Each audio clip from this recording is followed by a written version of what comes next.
Meus queridos, bom dia e a paz de Deus esteja com cada um de vocês. Aleluia. Meus irmãos, hoje é a 8ª de Páscoa, o segundo domingo da Páscoa. Por que o povo chama de 8ª? É porque a gente continua. A Páscoa que foi celebrada a semana passada, ela continua sendo celebrada ao longo da semana inteira. É como se a gente estivesse vivendo um dia só. E quem esteve ligado aí, no lecionário, nas reflexões semanais, você deve ter visto que todas as reflexões foram sobre aparições do Cristo ressurreto aos seus discípulos naquela primeira semana. E 8ª é isso, né? Porque dá 8 dias de um domingo até o outro. E é interessante porque na música também se usa 8ª, né?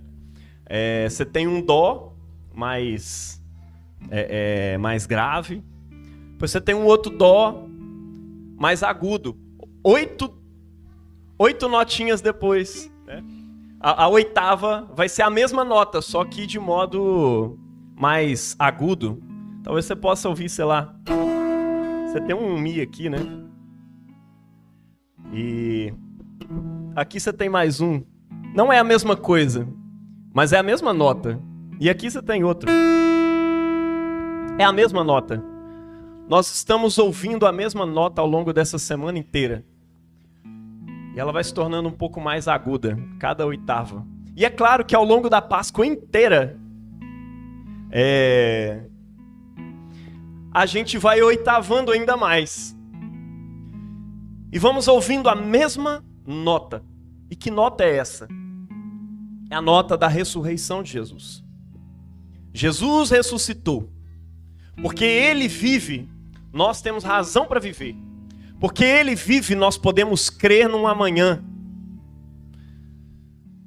É preciso amar as pessoas, exatamente porque existe um amanhã. Não é como se não tivesse um amanhã. Esse não é o tipo de esperança cristã. O tipo de esperança cristã entende que eu preciso amar e dar a minha vida pelo outro, porque amar, biblicamente, é dar a vida uns pelos outros, não é verdade? E eu só dou a vida pelo outro quando eu entendo que existe um amanhã prometido por Deus. Existe um amanhã verdadeiro, um amanhã real. Se eu não acredito que existirá um amanhã, por que eu vou dar a vida pelo meu irmão? Você é doido? Eu vou usá-lo, eu vou aproveitá-lo ao máximo para que eu obtenha o máximo de prazer e fuja o máximo que eu possa das minhas dores, porque tudo que me resta é aproveitar alguma coisa. Mas quando eu tenho uma esperança cristã, a esperança de que Deus está fazendo, através de Cristo, uma nova criação, como a gente disse no domingo passado, a nova criação prometida começou.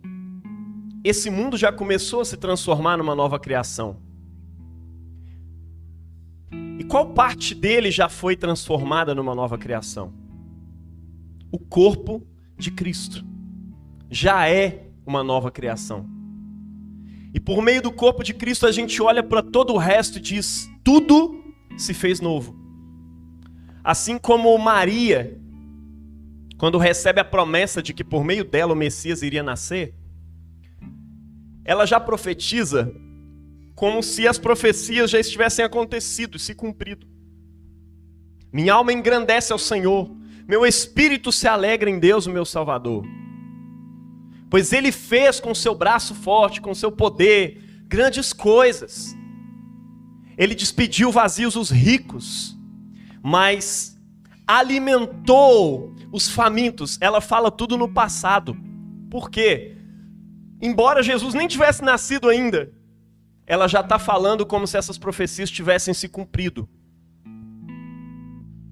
Como se fosse uma 8ª. Ela está dando a nota mais grave lá no início. Olha, é isso que vai ressoar ao longo da eternidade.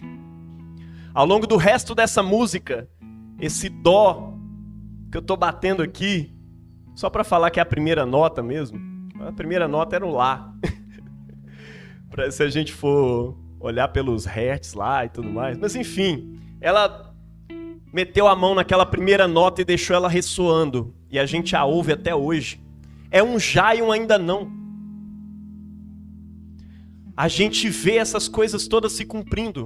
A gente vê a nova criação chegando. A gente olha para dentro de nós e falamos, cara, Cristo ressuscitou. E a palavra de Deus diz que aquele que está em Cristo já é uma nova criação.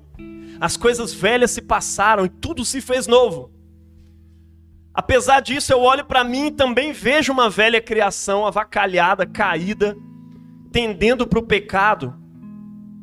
O que eu faço nesse tempo do já e ainda não? Eu escuto essa nota. Eu olho para Cristo ressuscitado e nele tenho esperança de que eu também serei ressuscitado. Mas eu não serei ressuscitado porque Jesus um dia vai me ressuscitar. É porque ele já me ressuscitou. O apóstolo Paulo fala disso de modo bastante dinâmico. Ele fala que nós já ressuscitamos com Cristo. Tem alguns textos dele, como lá em Efésios, por exemplo, né? Ele nos ressuscitou juntamente com Cristo e nos fez assentar nos lugares celestiais em Cristo Jesus. Ele diz que nós já ressuscitamos. Lá em Colossenses ele traz assim, se já ressuscitaste com Cristo, pensar nas coisas lá do alto. Olha só que legal isso. Se vocês já ressuscitaram, a linguagem diz que nós já ressuscitamos com Cristo. Mas tem outros momentos que ele fala como se a gente não tivesse ressuscitado. É interessante lá em 2 Coríntios 4,14, né? Aquele que ressuscitou a Jesus dentre os mortos, da mesma forma nos ressuscitará. Poxa, mas essa ressurreição aconteceu ou não aconteceu? É porque se trata de uma ressurreição para uma vida diferente. Uma ressurreição espiritual. Calma. Eu não estou dizendo que Cristo não ressuscitou fisicamente. Sim, ele ressuscitou fisicamente. E essa foi a tônica do domingo passado. Nós estávamos falando sobre fatos que ressignificam tudo. E quando os discípulos olham para o fato da ressurreição, eles precisam ressignificar as palavras de Jesus, eles precisam ressignificar a cruz de Jesus e entender que aquilo não foi uma derrota, mas foi a grande vitória de Deus, que foi um grande sacrifício pelos nossos pecados. Mas olha, Cristo ressuscitou. Isso significa alguma coisa para nós também. Nós não cremos somente numa ressurreição física. Nós cremos numa ressurreição que é significativa. Uma ressurreição que também nos ressuscita. Uma ressurreição que tem um poder para nos ressuscitar espiritualmente. E é a mesma ressurreição que nós recebemos em nosso espírito, que um dia, na ressurreição, a qual Cristo já antecipou no seu corpo glorioso, vai também nos ressuscitar. Então, meu irmão, não existe duas ressurreições. Não são duas ressurreições, é uma ressurreição só. Espiritual. Que passou e que é futura, porque também ela é contínua. Todos os dias nós precisamos ressuscitar juntamente com Cristo. O apóstolo Paulo fala disso no sentido de eu trago sobre o meu corpo o morrer de Cristo, continuamente. E o morrer é um verbo contínuo. Olha, eu trago sobre mim o morrer. Ou seja, eu morro todos os dias. Para que o poder da sua morte habite em mim. Para quê? Para que também o poder da sua vida, o poder da sua ressurreição, possa me habitar. Para que eu também viva os efeitos da sua ressurreição. Eu trago sobre mim todos os dias o efeito da sua morte. Entenda isso de uma vez, meu irmão. Quem não morre não ressuscita.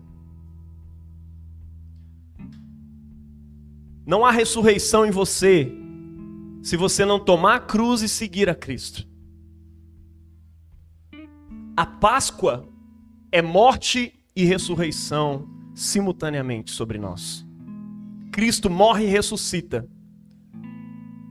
O entendimento cristão sobre isso é que nós morremos e ressuscitamos com Ele, juntamente com Ele, no batismo. Essa é a nossa Páscoa. Eu e você passamos, Páscoa é passagem, né? Mas que Páscoa é essa, afinal de contas, né? Páscoa é passar deste mundo para o Pai. É interessante como o apóstolo João vai falar sobre Jesus naquele dia do lava-pés. Sabendo o Senhor que havia chegado a hora de passar deste mundo para o Pai, amou seus discípulos e os amou até o fim. João já está puxando lá o final, ele está puxando a cruz naquele momento ali, em João capítulo 13, se eu não me engano. Ele amou seus discípulos e amou-os até o fim, sabendo que havia chegado a sua Páscoa. Cristo amou seus discípulos e os amou até o fim. Que Páscoa é essa? Ele ia passar deste mundo para o Pai. Essa é a grande Páscoa. É a passagem deste mundo para o Pai. É a passagem da vida segundo a carne. Ou seja, uma vida submetida aos modos de funcionamento deste mundo, para uma vida segundo o Espírito da nova criação, segundo o Espírito de Deus. É por isso que o apóstolo Paulo vive falando sobre isso, né? Andai no Espírito, e não havereis de cumprir as cobiças da carne. Qual que é a compreensão que ele tem a respeito disso? Bom, Cristo realiza as profecias trazendo uma nova criação. E ele diz aos seus discípulos, é necessário que eu vá, porque se eu não for, o Espírito não vem sobre vocês. Se o Espírito não vem sobre vocês, diversas profecias não vão se cumprir, porque é Ele que realiza em vocês aquelas profecias a respeito de um novo mundo, de uma nova criação. Então eu preciso ir. Quando Jesus vai, tendo iniciado a nova criação, Ele envia o Espírito da nova criação sobre nós. E é esse Espírito que, de acordo com Cristo, nos guia a toda verdade. Esse Espírito nos apacenta. O bom pastor subiu, mas ele envia o Espírito dele para dentro de nós, para nos pastorear todos os dias. A Páscoa não tem sentido sem a ressurreição, sem o envio do Espírito. A Páscoa não tem sentido sem o Pentecostes. E é interessante porque no Evangelho de hoje nós temos o que a tradição teológica costuma chamar de Pentecostes joanino. Lucas tem o seu Pentecoste, que é chamado de Pentecoste lucano, que acontece lá 50 dias depois da Páscoa, né? E o Espírito Santo desce e envolve todos ali presentes naquela casa. Mas aqui nós temos um Pentecoste joanino, que acontece já naquele primeiro dia. E é engraçado que João faz questão de deixar claro isso. Era o primeiro dia da semana e o Senhor estava ali com eles. No primeiro dia da semana. Ao entardecer daquele dia, o primeiro da semana, os discípulos estavam reunidos com as portas trancadas, por medo dos judeus. Entrou Jesus e pôs-se no meio deles e disse, paz seja convosco. Dito isso, mostrou-lhes as mãos e o lado. Os discípulos se alegraram ao ver ao Senhor. Jesus disse de novo, paz esteja convosco. Como o Pai me enviou, eu também vos envio. Dito isto, soprou sobre eles e falou, recebei o Espírito Santo. Esse Espírito, que o apóstolo Paulo disse, andai no Espírito, no Espírito de Cristo. E vocês não hão de realizar os desejos carnais, as cobiças, os desejos da carne. Andem no Espírito. Isso é uma responsabilidade nossa. Por isso que a gente colocou como título desse sermão, faça sua Páscoa. Não no sentido de que, Cristo tem a dele, eu vou fazer aqui a minha. Não. A sua depende completamente da Páscoa de Cristo. Cristo é o corpo, Cristo é a cabeça de um corpo, que é a igreja. Você crê nisso? De acordo com o apóstolo, a igreja é o corpo de Cristo, a plenitude daquele que a tudo enche em todas as coisas. De acordo com o apóstolo Paulo, nós completamos no corpo os sofrimentos de Cristo. Nós completamos em nós os sofrimentos que restam. Nós somos o corpo daquele que morreu na cruz. Nós somos as chagas que ele mostra aos seus discípulos. Foi por causa de nós que ele foi chagado ali na cruz, furado ali na cruz. E é engraçado que um dos evangelhos dessa semana diz: vós sois testemunhas dessas coisas. Vocês são as testemunhas dessas coisas. É engraçado, essas chagas dão testemunho de que era ele mesmo que foi furado ali na cruz e agora ele está ressurreto, ele está ressuscitado diante dos seus discípulos. E ele diz para eles no final desse texto: vocês são testemunhas, assim como essas minhas chagas, vocês são testemunhas dessas coisas, vocês viram essas coisas. A missão de vocês é testemunhar essas coisas para o mundo.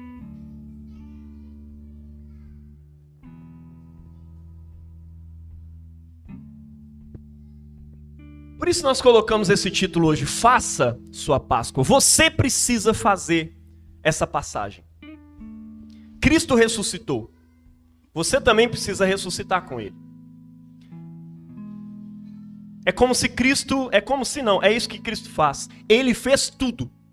Ele morre, ressuscita, aparece no meio deles, rompe as cadeias do medo que eles estavam ali naquele momento, e diz para eles: paz esteja convosco. Recebam o Espírito Santo. Recebam agora, porque o Espírito Santo ele é descrito no Novo Testamento como a comunhão. O Espírito da comunhão. Ou a comunhão do Espírito Santo esteja convosco, certo? Por que isso? Porque é o Espírito Santo que nos une àquilo que Deus é. É o Espírito Santo que realiza em nós aquilo que se realizou em Cristo. É o Espírito Santo que nos une no corpo de Cristo. Ele é a nossa unidade com Deus. Ele nos faz parte da família trinitária. E quando Ele te une com Cristo, no corpo de Cristo, por meio do batismo, Ele te faz povo de Deus. É por isso que o apóstolo Paulo diz: vocês foram circuncidados, não por mãos humanas, mas no Espírito. Uma circuncisão que foi feita no coração, pelo Espírito de Deus. Isso aconteceu quando vocês foram batizados em Cristo Jesus. Ou seja, o Espírito Santo de Deus realiza uma circuncisão no seu coração. Lembre-se, circuncisão é a forma, era o meio, era o ritual através do qual um judeu se tornava parte do povo de Deus. Não é porque ele nasceu judeu que ele era povo de Deus. Ele tinha que passar pela circuncisão. E aí então ele entrava para dentro do povo de Deus. Mas olha que doido. Em Cristo Jesus uma nova circuncisão está acontecendo. E dela vão participar não só os homens. As mulheres também vão participar. Elas serão responsáveis nesse sentido. Todos precisam receber essa circuncisão no seu espírito, no seu coração. Uma circuncisão que é realizada pelo Espírito de Deus dentro de nós. E aí o apóstolo Paulo conclui, está lá em Colossenses capítulo 2. Não sei se nos versículos 12, eu esqueci aqui. Mas ele diz assim: isso aconteceu quando fostes sepultados com ele no batismo. Isso aconteceu quando vocês foram batizados nele. O Espírito Santo realiza em nós Cristo, nos torna um com Cristo. O Espírito Santo nos torna povo de Deus. Você está entendendo isso? É por isso que Jesus diz: recebam o Espírito Santo. Ele sopra naquele dia. É interessante as analogias que João faz, né? Naquele dia, o primeiro da semana, é como se uma nova criação estivesse começando. O Espírito de Deus pairava sobre a face das águas. E disse Deus, haja luz, né? Naquele dia, o primeiro da semana, o primeiro de uma nova criação, Jesus também está soprando o Espírito.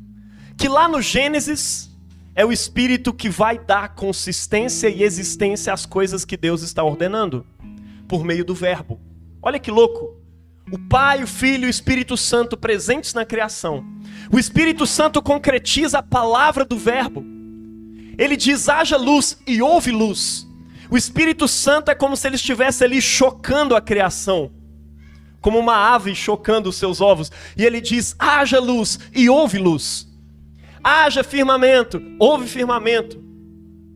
E ele está fazendo uma criação ali no Gênesis. Aqui, João está nos apresentando em Cristo Jesus uma nova criação se iniciando. E a nova criação não está sem o mesmo Espírito que criou a velha criação. Porque a nova criação não é uma nova no sentido de uma nova substância. Ela é uma renovação daquilo que Deus criou. Novos céus e nova terra. Ele está renovando todas as coisas. Continua sendo céu, continua sendo terra. Ele está renovando todas as coisas. O Espírito dele está presente naquele momento e ele sopra sobre os seus discípulos, falando, olha, agora é realizado sobre vocês. O que quer que eu tenha realizado na cruz do Calvário, agora está sobre vocês por causa do Espírito Santo. Hoje é um dia do Espírito Santo. Amém? Nós precisamos pedir isso a Cristo todos os dias. Jesus, renova a minha noção, renova a minha apreensão da presença do Espírito Santo. Renova a minha prática da presença do Espírito de Deus todos os dias na minha vida. Para que Ele me ressuscite juntamente com Cristo. Para que eu possa realmente trazer sobre mim o morrer do Senhor. Para que eu realmente consiga morrer para o pecado e ressuscitar para Deus. Eu preciso desse auxílio do Espírito Santo. Porque sem Ele, nada disso acontece. Mas olha, o que eu faço entre o já e o ainda não? Eu preciso ter fé.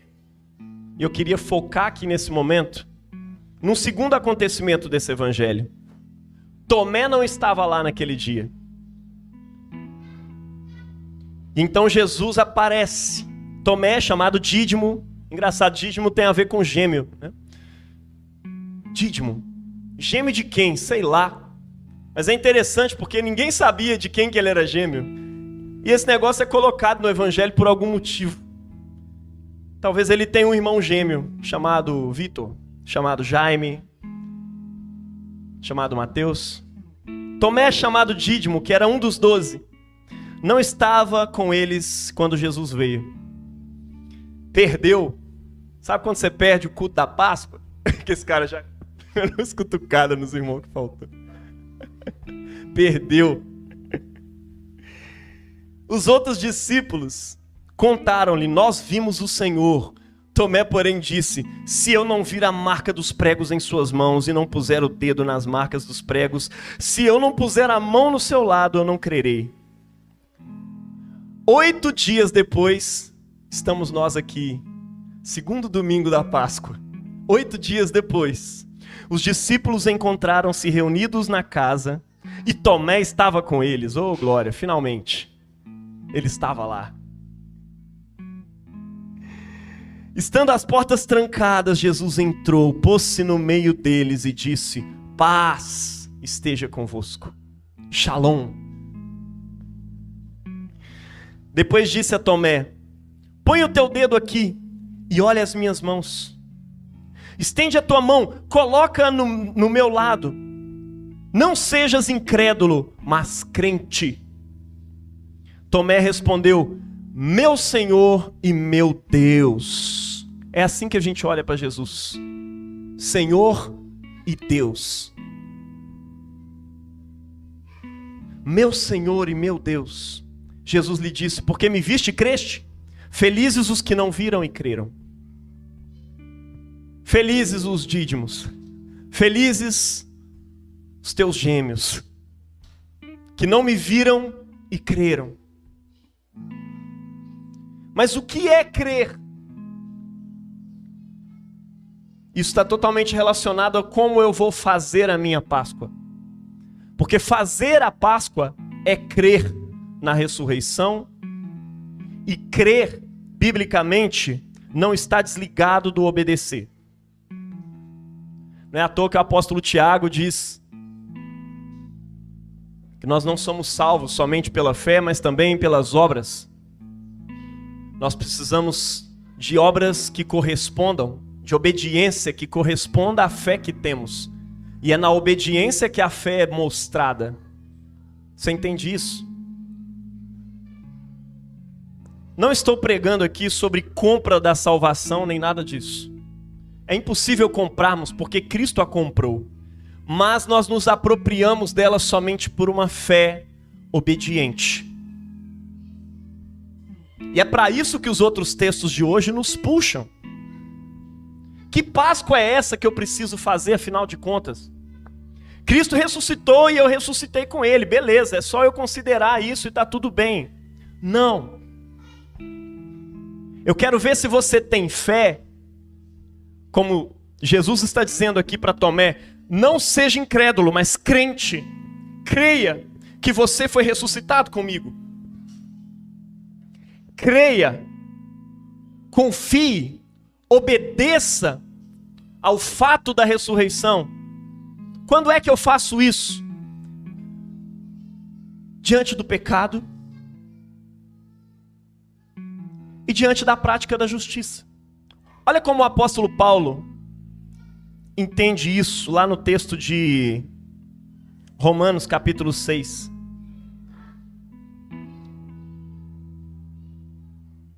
Não reine o pecado em vosso corpo mortal, para lhe obedecerdes os desejos. Veja, tem tudo a ver com obediência. Ele diz: olha, pois vocês são escravos daquele a quem vocês obedecem, seja do pecado, né, para a injustiça, né, seja escravo da justiça. De alguma forma você vai ser escravo, porque você nasceu escravo. Ou você é escravo da justiça de Deus, ou você é escravo do pecado. O lance é que ser escravo da justiça de Deus nos liberta. Então ele diz o seguinte: não deixe o pecado reinar sobre o vosso corpo mortal, para lhe obedecerdes os desejos. Como assim, Paulo? É fácil assim? Não deixe? Não, esse não deixe tem a ver com fé. Tem a ver com crer que Cristo ressuscitou e que eu ressuscitei para Ele com uma nova vida.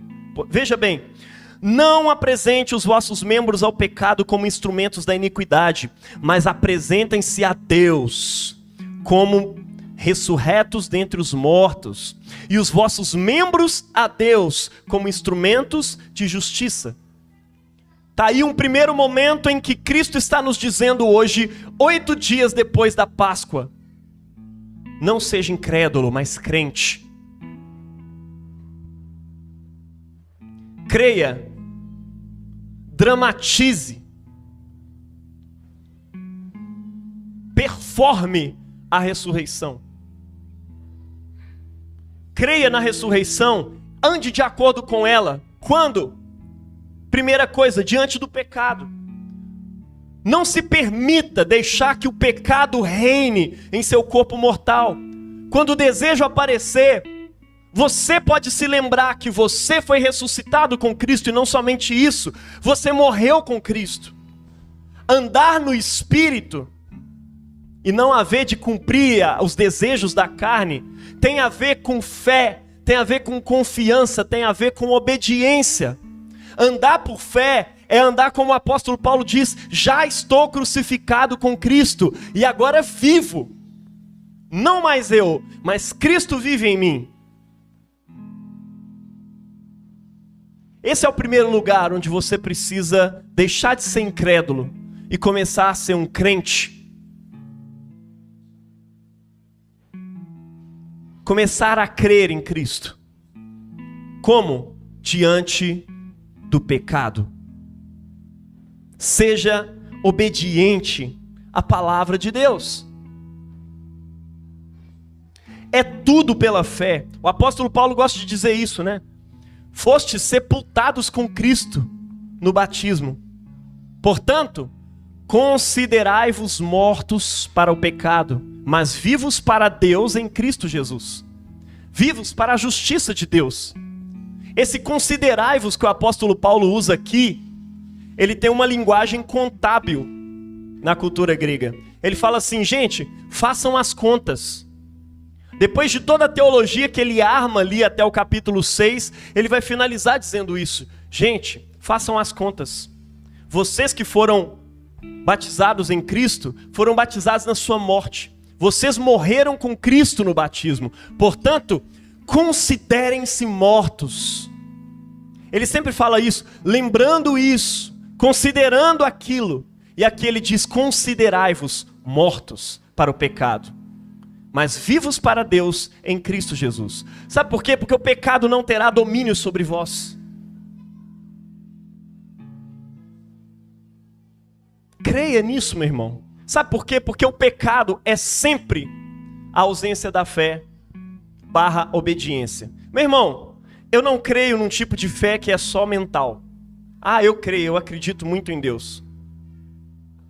Bom, eu vou ver se você acredita muito em Deus na obediência a Cristo. Jesus disse isso, inclusive. É assim que vocês se tornam filhos do vosso Pai que está no céu. Quando vocês se tornam imitadores dele. Do Deus que faz o seu sol nascer sobre justos e injustos. Do Deus que lança a sua chuva sobre maus e bons. É imitando o vosso Pai que vocês se tornam filhos dele. Está entendendo? É pela obediência a Deus em Cristo Jesus. Como está escrito lá em 1 João, capítulo 5, ele vai dizer que nisso consiste. Que essa é a fé, essa é a vitória que vence o mundo. A nossa fé. A nossa fidelidade a Cristo, a nossa confiança na ressurreição de Cristo. Isso vence o mundo. Amém? É isso que vence o mundo. Os textos de hoje estão nos chamando, conclamando a essa obediência. Considerai-vos. Eu já fiz a Páscoa, agora está na hora de você fazer, Tomé. Faça a sua Páscoa. Não seja incrédulo, seja crente. Pela obediência / fé. Eu não acredito numa obediência que não crê. E não acredito numa fé que não pressupõe uma obediência. É impossível uma coisa sem a outra. O exemplo disso é o apóstolo Pedro. Dietrich Bonhoeffer também trata disso no livro Discipulado, né? Obediência é só o outro lado da mesma moeda da fé. E fé é o outro lado da moeda da obediência. Ninguém obedece sem crer. E ninguém crê sem obedecer. É isso. É como Pedro botando a pé na água. Jesus disse para ele, vem meu filho, vem. Pedro poderia dizer, não, eu creio Jesus, eu creio. Eu creio que eu posso andar sobre as águas. Mas nunca ia acontecer se ele não botasse o pé em cima da água. Ele precisou obedecer. E é sobre as palavras de Jesus que ele põe o seu pé. É como se as palavras de Cristo tivessem construído uma passarela em cima das águas para ele. Andar sobre as águas é andar em cima da palavra de Cristo. Talvez eu possa dizer, com muito respeito, andar sobre as águas, ter fé, é andar sobre Cristo. É andar em cima de Cristo, porque no final das contas nós somos um com Ele. Nós somos o corpo de Cristo. E para sermos o corpo do ressuscitado, nós também precisamos ressuscitar. E nós só ressuscitamos pela fé / obediência. nós precisamos confiar nessa ressurreição e ousar não pecar. Nós precisamos confiar nessa ressurreição e ousar perdoar. Porque perdoar não é uma coisa natural do ser humano. Ou você acha que as criancinhas vão aprendendo, e aí você solta elas e não ensina nada. Aí um dia ela decide, eu vou perdoar, eu vou relevar essas coisas aqui. Criança não aprende assim, ó. Já está a pedagoga ali fazendo assim, ó. Criança não aprende isso se não for ensinada. Porque isso vai contra instintos naturais. Isso é contra a nossa animalidade. O animal que somos tem duas coisas que ele faz o tempo inteiro, né? Fugir da dor e buscar o prazer. É só isso que a gente faz. E se você deixa a criança simplesmente solta e sem ensiná-la, ela nunca vai aprender a sofrer, a adiar os prazeres, ou sofrer uma dor pelo bem do outro. Nunca o ser humano vai aprender isso, porque isso é antinatural. O perdão ensinado por Jesus é antinatural. É uma coisa que só funciona na realidade de uma nova criação. Quando você crê que tudo se fez novo, quando você crê que Cristo ressuscitou, aquele ensinamento dele a respeito do perdão se torna mais do que o ensinamento sobre ser uma pessoa melhor. Se torna o seu modus operandi. Não é sobre ser uma pessoa melhor. Não é sobre uma regra que você precisa obedecer. Não é uma Torá que eu leio lá. Não, é o seu modus operandi. Quando o Espírito Santo entra dentro de nós, meu irmão, nós somos como músicos que tocam de ouvido. Músicos normalmente tocam lendo uma partitura, como o povo de Israel olhando a Torá e tentando praticar aquilo que está escrito no papel. Mas de repente vem o Espírito Santo, o Espírito de Cristo entra dentro de nós. Faz com que as leis de Deus sejam impressas dentro das nossas mentes, dos nossos corações, como está escrito lá em Jeremias, certo? 31. O Espírito Santo entra ali dentro e faz com que você ande nos caminhos de Deus. Guarde seus estatutos e os observe. Ou seja, você começa a se tocar de acordo com a música da nova criação. A música do céu, que está transformando essa velha criação caída numa criação nova. E que é como o corpo de Cristo. Chega a ser irreconhecível por alguns que o conheciam antes. É o Vitor ou não é? Não sei. Mas eu vejo umas marcas nas mãos dele. O jeito dele de falar o meu nome é inconfundível. É ele, eu sei que é ele. Cristo ressuscita assim, nós também ressuscitamos dessa maneira.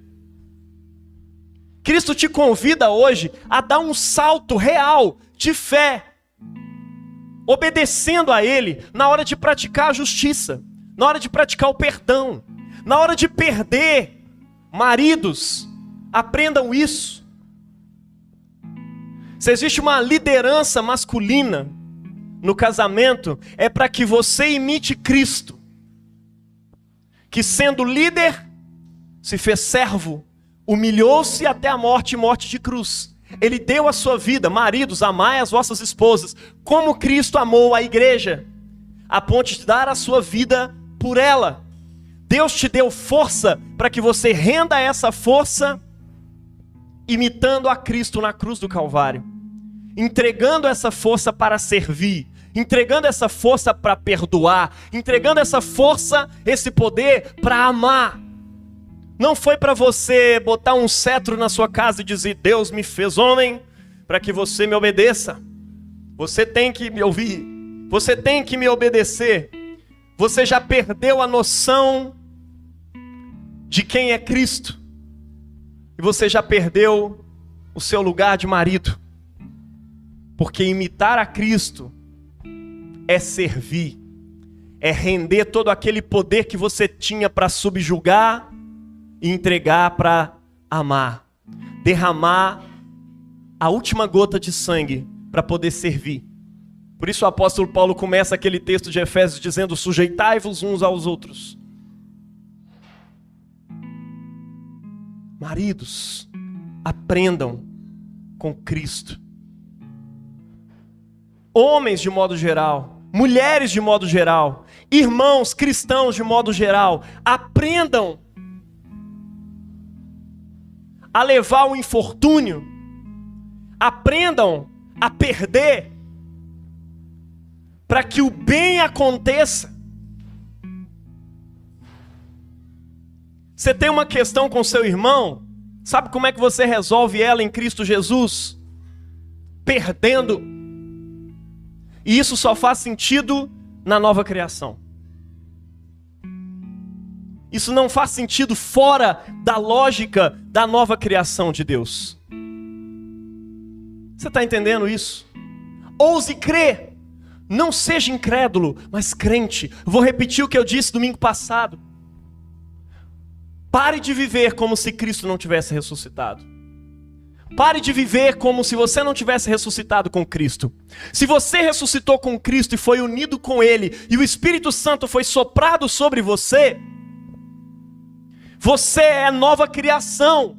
Aprenda a viver as realidades da nova criação. Não é sobre ser a pessoa maior, não é sobre ser uma pessoa melhor. É sobre ser parecido com Cristo.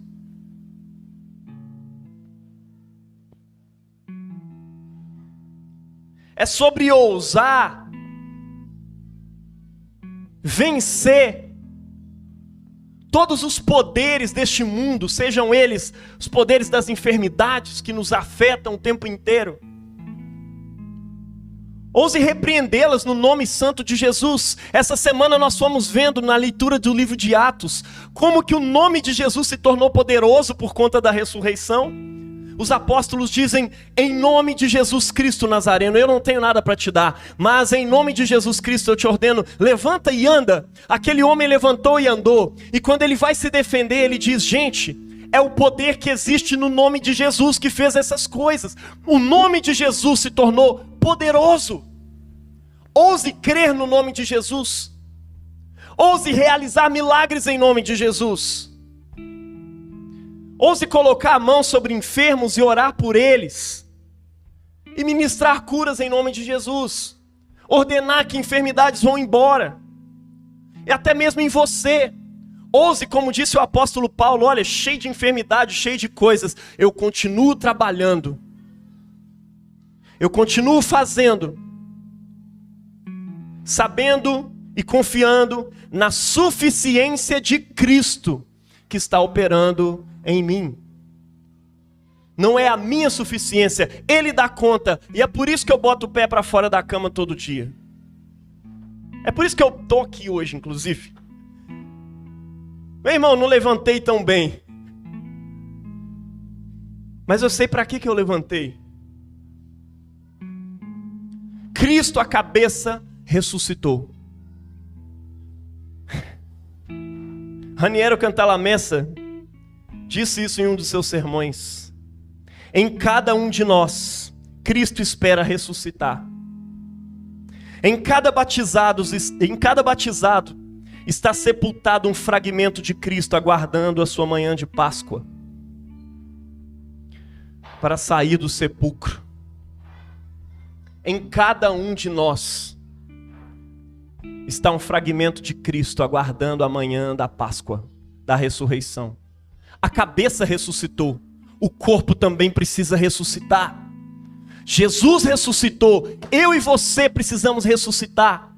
Eu e você precisamos fazer a nossa Páscoa, ousar crer, ousar agir no nome de Jesus, por meio dessa fé, por meio dessa obediência. O corpo segue a cabeça para realizar a mesma missão. Afinal de contas, Jesus está chegando para eles e dizendo, paz esteja convosco, assim como o Pai me enviou, eu também vos envio. Não é assim que o texto de hoje começa? Assim como o Pai me enviou, eu também vos envio.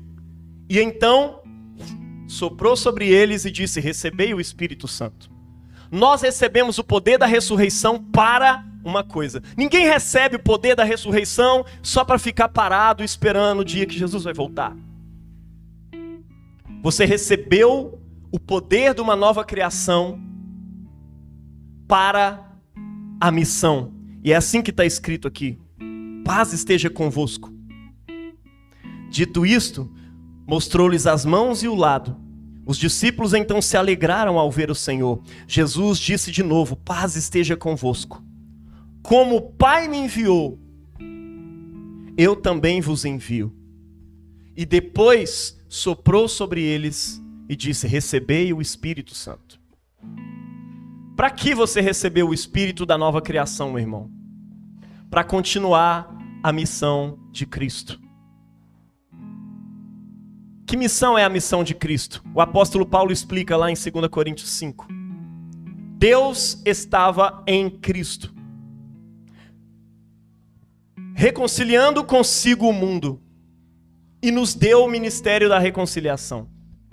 Veja, a missão de Cristo é a missão de Deus, de reconciliar o mundo consigo.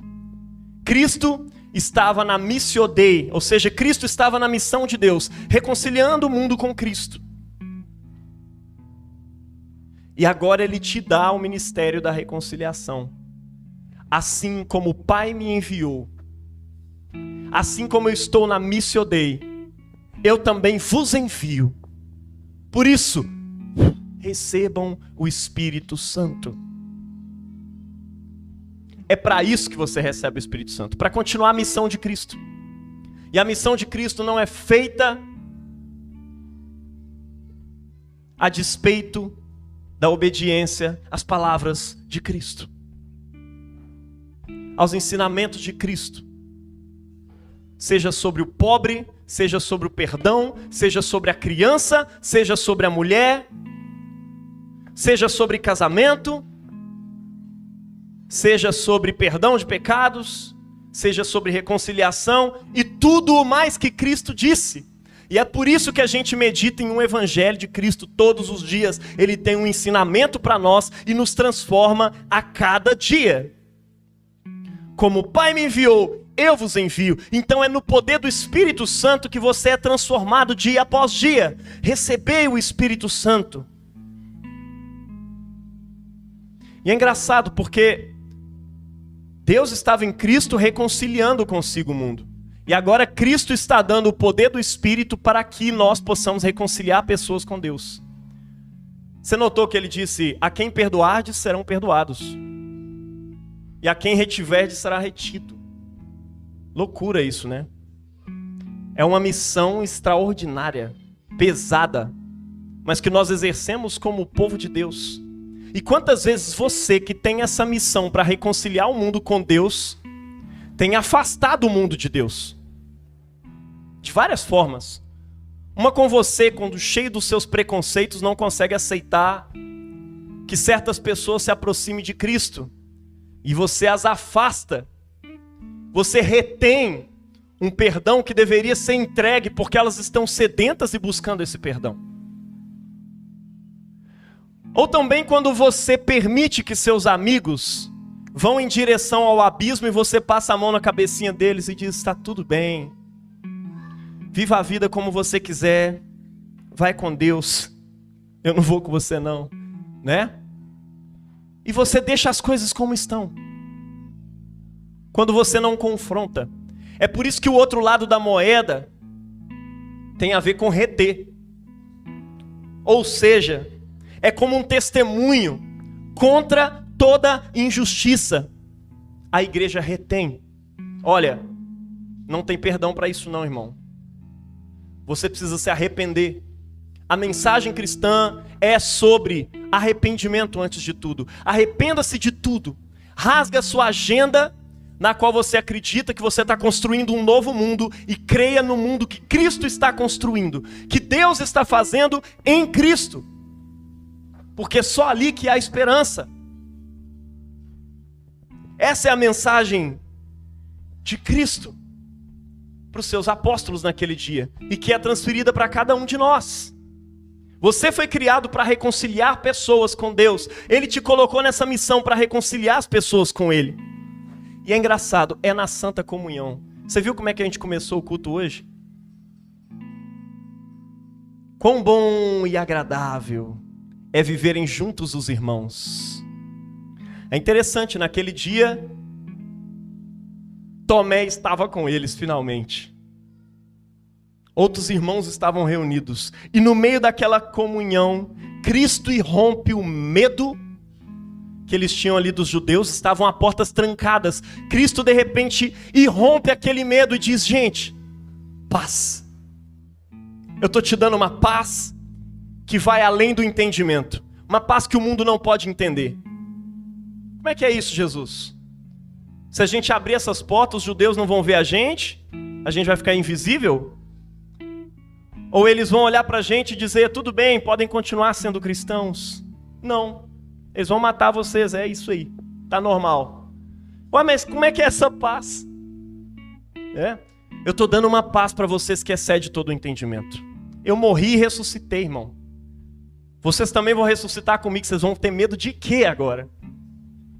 Gente, a morte era a última arma do Império Romano que detinha poder sobre os povos por conta do poder de matar. Nós vivemos hoje num tempo de contrato social. A gente entregou para a polícia o poder, né, o lugar, o direito de exercer o poder da força, certo? Nesse tempo, o Império Romano tinha o poder da força e submetia todos os povos a si pelo poder da força. E Cristo ensinou para eles um caminho que não podia ser detido, porque eles não tinham medo nem da morte. O nosso líder morreu e ressuscitou. A gente não tem medo nenhum de morrer, porque o que nos espera é a ressurreição, é a nova criação.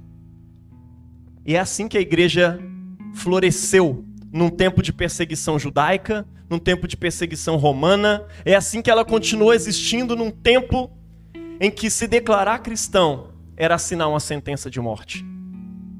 O nosso Cristo ressuscitou, nós não temos medo da morte. É por isso que ele está dizendo: paz esteja convosco. Eu estou irrompendo todo o medo, não tenham mais medo. De modo que você vai ver o apóstolo Pedro pregando diante das maiores autoridades judaicas daquele tempo. Diante do sinédrio, diante dos sacerdotes. Ele prega para os mestres da lei. E é engraçado que a Bíblia diz que eles olharam e viram Pedro discursando e percebeu que ele estivera com Jesus. As pessoas têm percebido que você esteve com Jesus? As pessoas têm percebido que você andou com Jesus? Como eu ando com Jesus? Eu ando com Jesus andando com você, Bia. Eu ando com Jesus andando com Wallace. Eu ando com Jesus andando com Fernanda, com meu pai, com Vitor, com cada um de vocês. É nessa comunhão aqui que Cristo de repente rompe o nosso medo e rompe as portas fechadas, porque Ele é muito mais real do que a realidade das portas trancadas, e Ele aparece no meio de nós. Ele está no meio de nós. É nessa comunhão agradável e deliciosa que Cristo se manifesta. É na mesa eucarística, quando partimos o pão, que Ele se manifesta. Cristo irrompe o medo e nos traz a paz que excede todo o entendimento. Ali Ele nos encoraja. Não seja incrédulo, seja crente.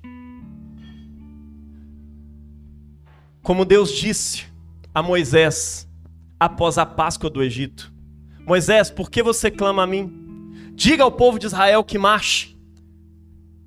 Eu imagino Moisés dizendo: Deus, eu não sei se você entendeu, mas tem um mar aqui na frente. Pois é, Moisés, eu não sei se você entendeu, mas eu disse marche. Pô, Deus, mas o que eu arrumo aqui? Olha, a Páscoa eu já realizei, agora está na hora de você marchar. Fala com o povo de Israel para marchar. Estenda o teu cajado em cima do mar. E esse mar vai se abrir. Deus, mas você entendeu a parte que eu falei para encostar o cajado na água? É tipo assim. Moisés está ali discutindo com Deus sobre os efeitos da Páscoa. E quando ele encosta aquele cajado na água, a Bíblia diz que vem um vento e que começa a separar o mar, e aos poucos ele vai ficando em terra seca. E o povo de Israel começa a passar rumo a uma terra prometida. Entenda, muitas vezes eu e você vamos murmurar contra Cristo, contra os nossos pastores, contra os nossos líderes, contra a igreja, contra a fé cristã, dizendo a mesma coisa que eles disseram. Olha, Moisés, você não entendeu quando a gente disse para você, deixa a gente servir os egípcios. Tá tudo bem, a gente é escravo aqui, mas pelo menos a gente tem alho, tem cebola, a gente tem uma ração diária. Aí você veio iludir a gente com essa história aí de um novo mundo, de uma terra nova. Não tinha sepulcro suficiente lá no Egito, não. Eles falam desse jeito com Moisés. O que diz respeito? Não tinha sepulcro suficiente lá para enterrar a gente. É isso, por isso que você trouxe a gente aqui, né? E aí Moisés vai falar com Deus. Deus, esgotei tudo aqui. Por que você clama a mim? Diga ao povo de Israel que marche. É a palavra que Jesus está dizendo para Tomé e para os seus gêmeos que estão aqui hoje. Não seja incrédulo, seja crente. Creia na Páscoa. Creia que eu te ressuscitei. Marche para cima dessa água. Vai para cima dessa dificuldade. Vai para cima dessa depressão, meu irmão, com tudo, em nome de Jesus. Vai para cima dessa enfermidade. Dessas barreiras que vivem te impedindo de fazer a vontade de Deus. Vai para cima desse pecado que não cessa de te tentar todo dia. Até o dia que você vai bater o pé.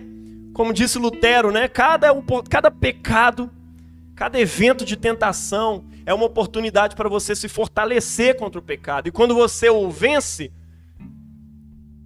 a nossa noção, a nossa ideia é que amanhã a tentação vai vir mais forte. Mas é o contrário. Quando você resiste uma tentação, amanhã você está mais forte contra ela. E quando você resistir a segunda vez, você vai estar mais forte ainda. Você está exercitando os músculos da sua fé para confiar na ressurreição de Jesus. E ao mesmo tempo criando hábitos de obediência a Cristo, como disse o salmista, induz o coração a guardar os teus retos juízos para sempre, até o fim. Não seja incrédulo, mas crente. Marche para cima desse mar. Oh, mas a tentação está vindo, o diabo está vindo atrás de mim, ele está me pegando, eu não estou aguentando. Marche. E ao final, Moisés, e aí Deus, o que eu faço? Agora você vai afogar esses egípcios tudo aí que eu vou dar um jeito neles. Nunca mais vão atacar vocês. Realmente o povo de Israel nunca mais teve problema com o Egito. E naquele dia Deus julgou os deuses egípcios, julgou todos aqueles que se arrogaram contra Deus. Jogou ao mar o cavalo e o seu cavaleiro. Por que clamas a mim? Não seja incrédulo, mas crente. Essa é a vitória que vence o mundo. A nossa fé. A sua confiança no Cristo morto e ressuscitado. Peça a Ele hoje que nessa liturgia da comunhão, da Santa Comunhão, Ele te toque. Como Cristo de alguma forma toca Tomé ali. Embora seja Tomé que esteja reivindicando tocar nas feridas de Cristo. A Bíblia não diz que ele toca, a Bíblia só diz que Jesus mostrou para ele, vem cá e toca, meu filho. E ele se prostra e diz, meu Senhor e meu Deus. Que você hoje possa se submeter a Ele e dizer, olha, eu não entendo nada, Jesus. Mas Tu és meu Senhor e meu Deus, eu vou Te obedecer. Eu quero ser tocado por Ti. Eu quero ser tocado por Ti no meio dessa comunhão. Enquanto eu estiver ceando hoje, Pai, que o Senhor irrompa as trevas do meu medo e me mostre que tudo se fez novo e diga para o meu coração, paz esteja convosco. Se coloque de pé nesse momento em nome de Jesus.